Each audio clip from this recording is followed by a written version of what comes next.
Hey guys, Salvage King's back in the kitchen. Today I'm going to show you how to make fermented vegetables in your own house. If you don't know the benefits of fermented vegetables, they encourage good bacterial growth in your intestines, in your gut.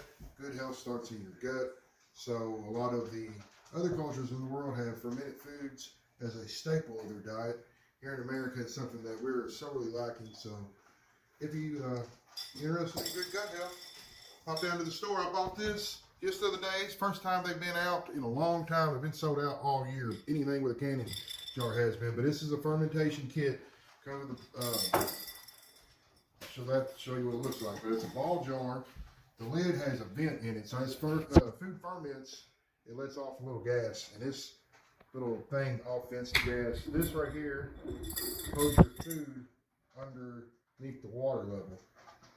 You don't have to have this kit to ferment your own food. I have done it with a Ziploc bag. And how you do that is you just take a Ziploc bag and you put some of the fermentation liquid, the salt mixed with the water, into the bag, and you leave a little air into it, and you just put the bag on top of your vegetables, and it holds everything under the water level, and you can ferment it that way. You just have to burp the jar every day. But this is a much easier deal. What we're doing today is cauliflower and carrots. This is my wife's favorite fermented food. This cauliflower had been sitting for a while, so it's time to use it. We bought it for a barbecue, and this was too much, so we didn't wind up using it for that. And it's just time to do something with it if we're going to do something with it before it all goes to ruin. So we're going to take it out and just take these bad spots here off the top.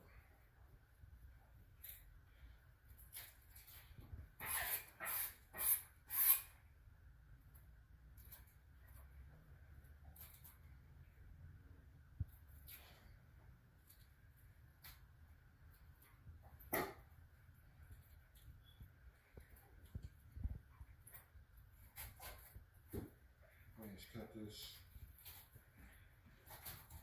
stem part out, and the ears will start to come off. Alright, so we got that off. Let's split these up.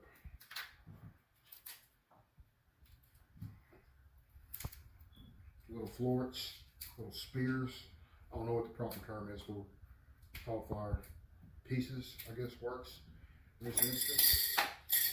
What we're going to start doing is you're going to start filling your jar up with your fermented vegetables. I don't particularly care for the big stems. I more so like the tops. I don't think anybody wants to chew on that. So break it up in little pieces.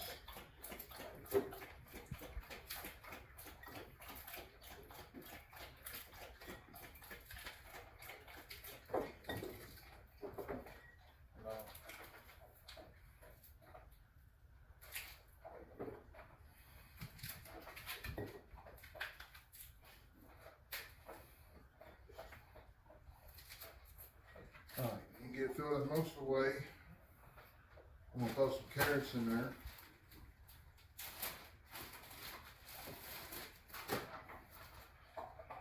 Little baby ones.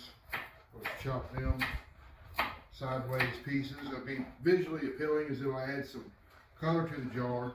It'll give it a little bit of crisp. I'm going to show you a secret to keep some crisp in your vegetables while they're undergoing the fermenting process.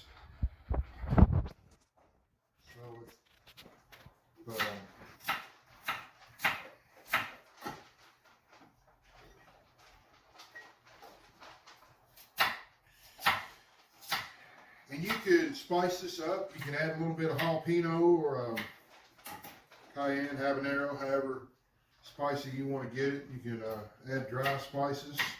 You can add fresh garlic. I was going to use fresh garlic, but when I looked to do this video, all of mine was gone. So the secret to keeping your vegetables crisp while they're fermentation is bay leaves. Just take a couple bay leaves and drop it right down into the side. I'm going to go ahead and I'm going to add some minced onion, just a little bit of flavor. And since I don't have any fresh garlic, I'm going to go ahead and drop a little bit of garlic powder in there. So, for a quart jar fermentation, the water needs to have a tablespoon and a half of salt in it. So we're going to go ahead and measure that out. That's a nice heaping tablespoon. There's another half one.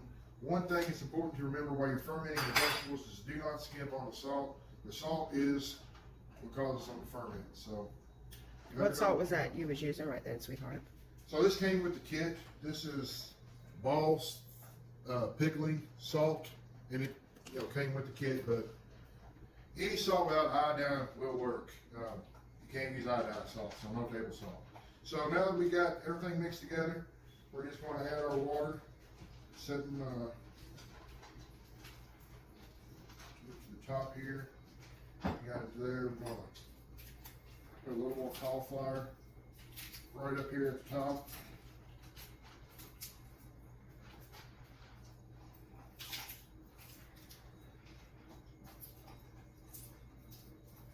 All right, now this spraying here, going to hold all of that underneath that water hose. So you just put it on here, seal it up. Now you're going to be letting this sit on your counter for about 7 to 10 days on average.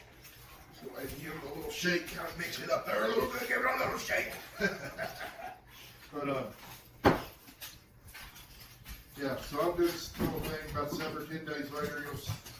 You'll see in bubbles up here about halfway through this process, and they'll get faster and then they'll slow down. Then they'll disappear altogether, and once they disappear, it's ready to eat. So just set it somewhere out of the way and don't think about it. But hope you enjoyed this video. If you did, give it a like and a share. Go ahead and subscribe to us and let us know that you enjoyed the content. We hope you have a wonderful day out there.